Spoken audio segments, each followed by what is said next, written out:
Welcome into the second episode of NC Preps TV. I'm Josh McKinnon here with my co-host Kevin Utz and Deana King. Last week's NCPreps.com game of the week was Newbern at Havelock. Newbern defeated Havelock 34 to 33. Deana, tell us a little bit about the game. I think we picked a real dandy game of the week. It was a battle of two of the best teams in the East. 3A defending champ Havelock and perennial 4A power New Bern. As Josh said, New Bern eked out the win 34-33. New Bern was led by quarterback Josh Taylor, who passed for 140 yards with two touchdowns and ran for a score, while the Rams were led by All-State wide receiver Pharaoh Cooper, who's turned quarterback with 193 yards passing with a touchdown, and he ran for 138 yards with two touchdowns. Came down to basically the last play of the game. Havelock scored and was going for the extra point, and didn't make it. I think the weather probably had a lot to do with it. It was a downpour down in Havelock, but overall, a pretty good game. Two good teams that are going to make big, deep runs in the playoffs this year. Deana, is it safe to say that Newbern is for real this year after not only defeating Havelock but also Hillside? Those two teams they've beaten so far are really good. Some folks thought Havelock might be as good as they was last year, um, but New Bern, they were the team that stopped Tommy Knott's an independent streak of state championships back a few years ago. They got a team that can get it done this year too, especially with athletes like Josh Taylor, Braylon Cherry, who's going to NC State, and Jashin Watkins, who's a great running back for them. So um, they're going to be there in the 4AA West. But Havelock, yeah, they lost, but they're still one of my top picks to be there playing for a 3A state championship. I agree, mine too. When you've got athletes like Pharaoh Cooper and Darrell Scott, you just have to have them. But there's no doubt Newbern is off and running early in the season. Kevin, welcome in. Why don't you tell us a little about your game last week? Well, Josh, I headed up to Mount Tabor to watch Mount Tabor take on East Forsyth. East Forsyth really controlled the game in a 28-7 victory. They were able to run the ball with quarterback Garrison Duncan out of the read option. He was able to get the ball to both DeAnthony Neal and Levante Smith, just controlled the ball throughout the entire game. They ran the ball for 60 times for 334 yards. It sounds like a great game, Kevin. And what was the biggest story in the game? Was East Forsyth offense just not able to be stopped, or was it Mount Tabor couldn't stop the run? What jumped out to you? East Forsyth really controlled this game all around on both ends. Defense allowed negative 17 yards rushing for the game. Eagles two-time defensive MVP Jalen Forrest had six tackles and 2 sacks in the game. The offense was able to run the ball. Mount Tabor played without Lucas Wilson, their star tight end, so that really hurt the offense for Mount Tabor. But honestly, I don't think it would have mattered. East Forsyth really controlled this game from beginning to end. Kevin, Mount Tabor has been the team at Forsyth County for so long. Was this a statement game for East Forsyth? I believe it was. East Forsyth head coach Todd Willert, said that this is the first time they've won against Mount Tabor since 2008, and I mean he had the biggest smile on his face I've seen in the coach in a long time. Uh, Kevin, did you have a player of the game? Player of the game for me, I hate to give it to one person because that defense played so well, but I'm gonna go with offensive Garrison Duncan, quarterback for East Forsyth. He had 24 carries for 125 yards and 1 touchdown, but every play just seemed like the right decision. He also passed for a 30-yard touchdown late in the game to seal the win. Yeah, it sounds like a great game. I headed up last week to Greensboro to see Northern Guilford and Page, two defending state champions, and was a little disappointed in the first half performance by both teams. Page being limited to 36 yards of offense, and Northern Guilford doomed by penalties for the majority of the first half. But as far as TJ Logan goes, kid is the real deal. The first play of the game, he touched it. Looks like he's going to be tackled in the backfield. Breaks one tackle and takes it the opposite way for a 70-yard touchdown.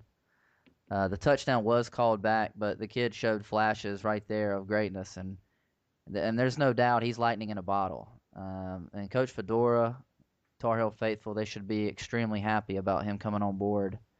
But as far as the second half goes, both teams really stepped up. I was very impressed with Page's quarterback.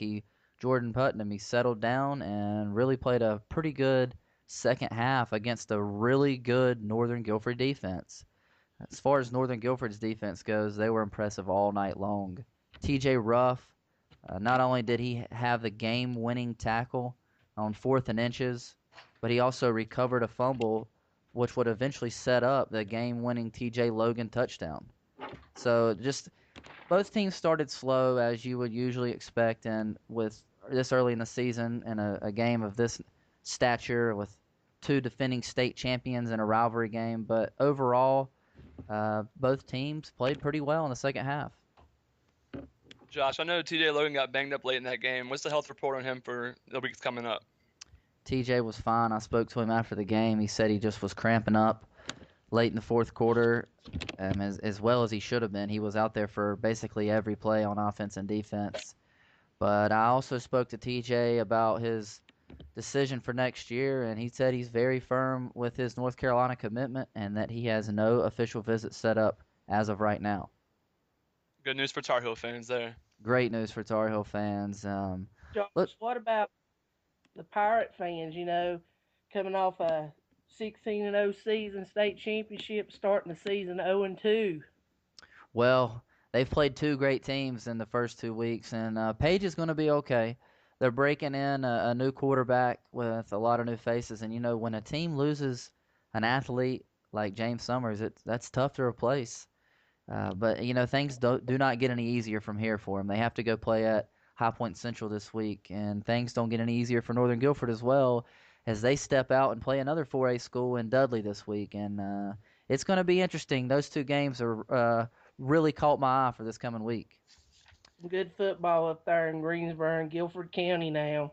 Yes, there is. Let's move on to the VTO Sports Player of the Week. Deana, we'll start with you in 4A. This week, Wakefield's Connor Mitch, quarterback, 21 completions out of 33 attempts for 396 yards with 5 touchdowns. Connor Mitch, our 4A VTO Player of the Week, who's verbally committed to South Carolina. In the 3A, Charlotte Catholic's Elijah Hood had 202 rushing yards and 3 touchdowns. Elijah is one of the best underclassmen in the state, if not the best. The kid looks like a Division I running back already, and I can't wait to get my eyes on him this year and see what he's got. Kevin, what about the 2A? In 2A, I got running back Reggie Frink, 150 all-purpose yards and 2 touchdowns. But what's really impressive from him is 4 interceptions on the game from South Columbus. Seemed like he was all over the field. Yeah. Deana, what about the 1A? In 1A, got to go with Rosman's Duran Scruggs up in the mountains. Ran for 232 yards with 3 touchdowns. Wow, that's pretty impressive too. In the private school, we're gonna have to go with North Raleigh's John Cook. He had 429 yards passing with 4 touchdowns and added a rushing touchdown. Also, his fellow competitor that game, Will Greer, had 496 yards and 6 touchdowns. It's hard not to give the award to Will, but it's pretty impressive numbers there by Mr. Cook. Well, Greer, he's been putting up awesome numbers all year. He's hoping to rewrite the Mecklenburg passing record. But the defensive coordinators for Davison Day and North Raleigh Christian, I think they had nightmares this past Friday night. And way over 1,000 yards of total offense in those games. Yeah, those two quarterbacks kept the statisticians busy. There's no doubt about it. Guys, let's take a quick break and we'll be right back to talk about this week's Game of the Week.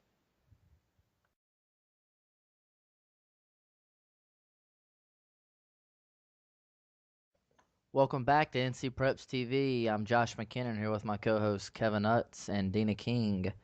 This week's NCPreps.com Game of the Week features Independence at Vance. Both teams are undefeated to start the young season. Vance comes in having won 2 games by a combined score of 68 points, while Independence kind of struggled a little bit against North Mech last week. Dino, what do you think about this game? Well, first of all, it's on a Thursday, so a lot of fans will be able to come to Charlotte on Thursday and watch high school football due to the Democratic National Convention.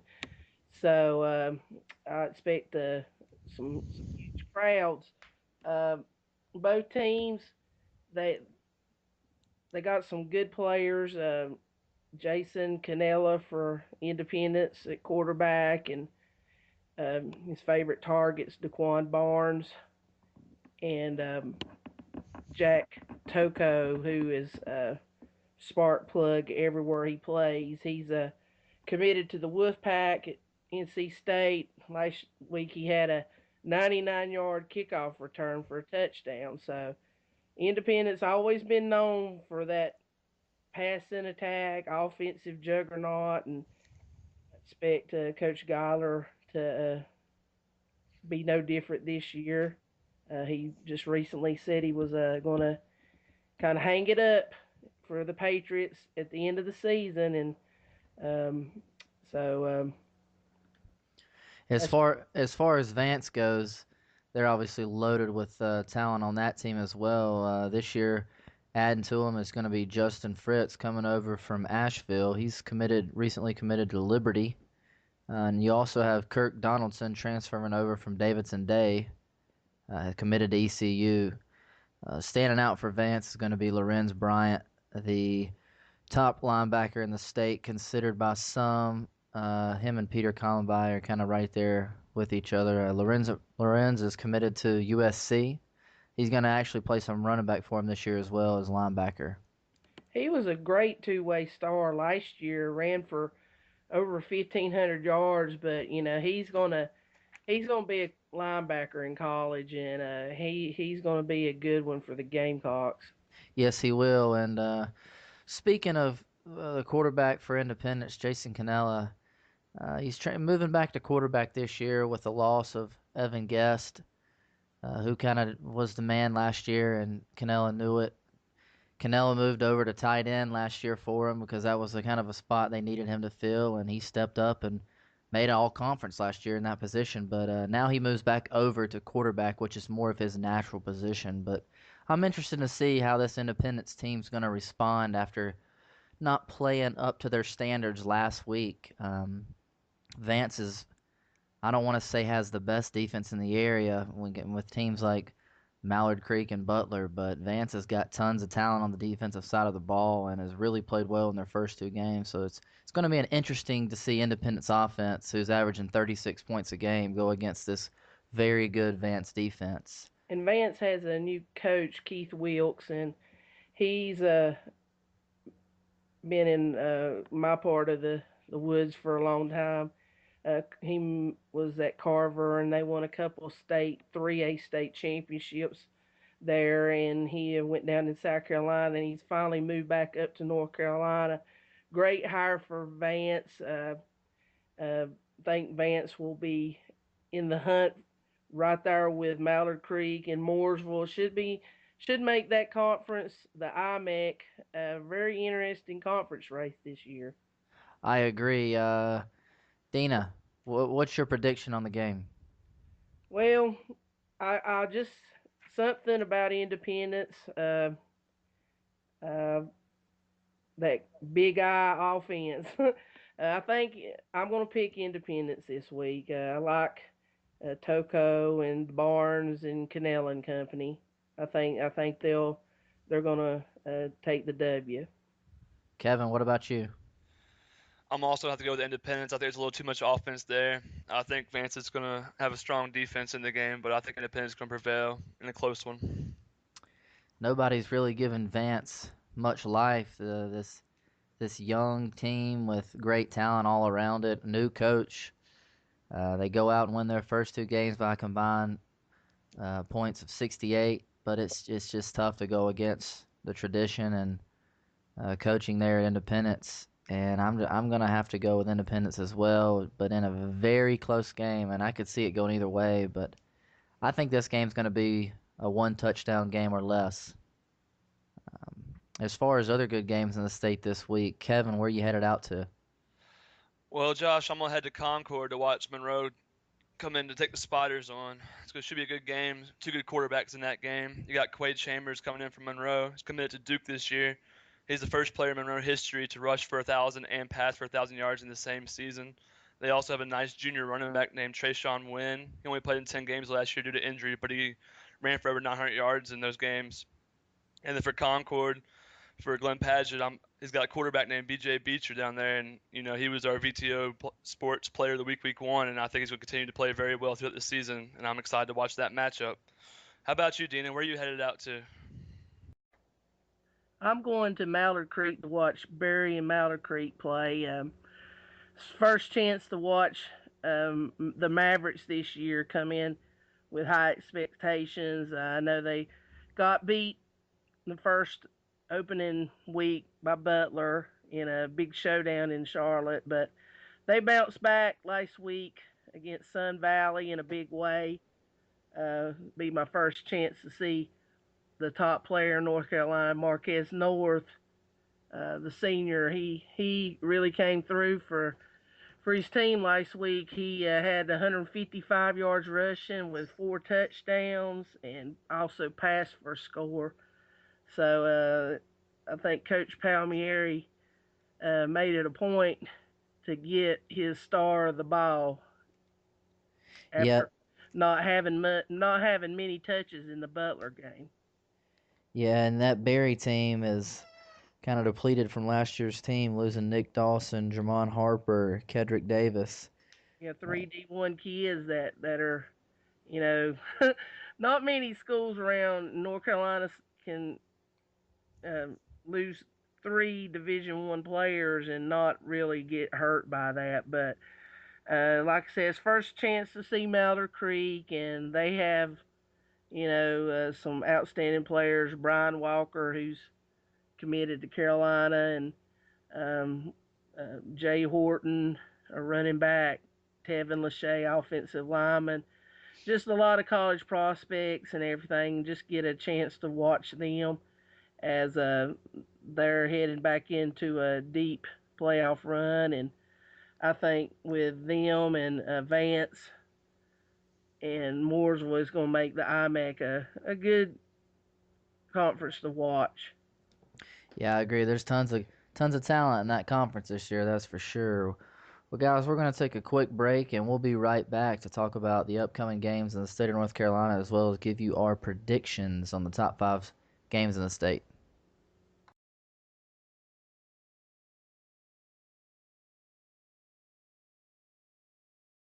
Welcome back to NC Preps TV. I'm Josh McKinnon here with my co-hosts Kevin Utz and Deana King. We've got four more games to give you our predictions on this week in the state of North Carolina. The first one is Burns at Mooresville. Deana? I'm going with Mooresville at home. Kevin? This is a game I really bounced back and forth on, but I landed on Mooresville for my final pick. I'm going to go with the Bulldogs here and be the oddball. I'm taking Burns.